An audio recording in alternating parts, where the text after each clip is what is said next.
ជួយនេះលឹងតាទ្រាំតែឥ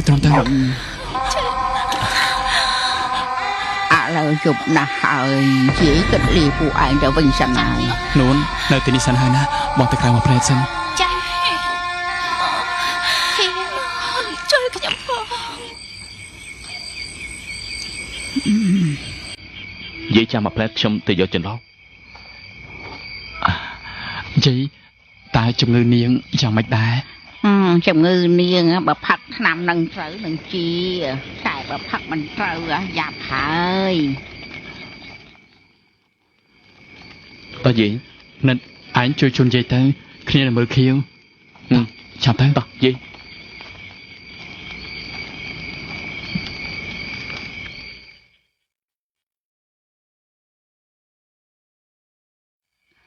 នួនបងជឿន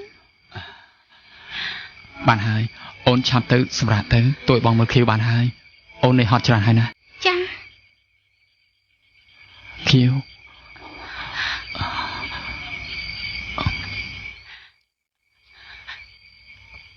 អូនសូមអរគុណអ្នកទាំងអស់គ្នាច្រើនណាស់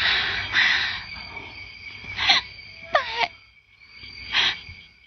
អូនដូចជាគ្មានសង្ឃឹមសោះខៀវប្រកាសជាមិនអីនោះទេខៀវគឺត្រូវតែជាខៀវជឿបងចុះណាស្អែកនេះចាំបងទៅតាមច័ន្ទឲ្យមកមើលខៀវបងជឿ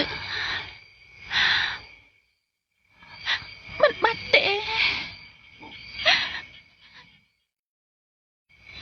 អត់ប្រយោជន៍ទេបង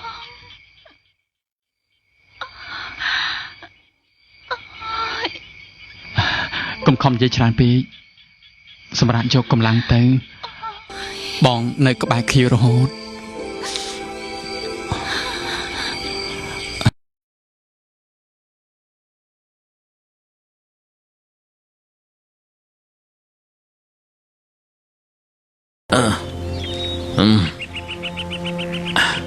អាជឿនអាមិតលុកឡើមអញគ្មានដូចឯងទេបងច័ន្ទកុំពិបាកចិត្តពេកកុំគិតពីមនុស្សដែលគេមិនស្រឡាញ់យើងនៅមានមិត្តម្នាក់ទេដែលបារម្ភពីបងខំស្រឡាញ់អូនតែមិនគួរសោះអូនបងជឿនមកហូបទឹកត្នោតជាមួយនឹងបងច័ន្ទសិនទៅអញមានមិត្តលុកតាមរបៀបឯងចឹងទេឆាប់ចេញទៅអញភ្លាមចេញទៅបងច័ន្ទកុំខាំងខ្លាំងពេកបងតិចបងជឿនមកសារភាពរឿងទេដឹងសារភាពអីមែនអេធ្វើដូចជាមិនដឹងគឺរឿងបងជឿននឹងខៀវនឹងណាតែវាទៅដល់ណាហើយអូបងទើបតែដឹងថាខៀវជាសម្រាប់នៅក្នុងកែវភ្នែកមេតតែបងមកនេះគ្រាន់តែចង់ប្រាប់ថាខៀវកំពុងស្ថិតនៅក្នុងភាពធ្ងន់ធ្ងរងាប់ទៅចុះងាប់កាន់តែឆាប់កាន់តែល្អ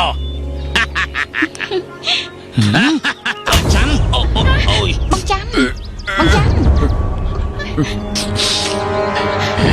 ថ្ងៃនេះអញយល់ហើយចាប់ពីថ្ងៃនេះតទៅ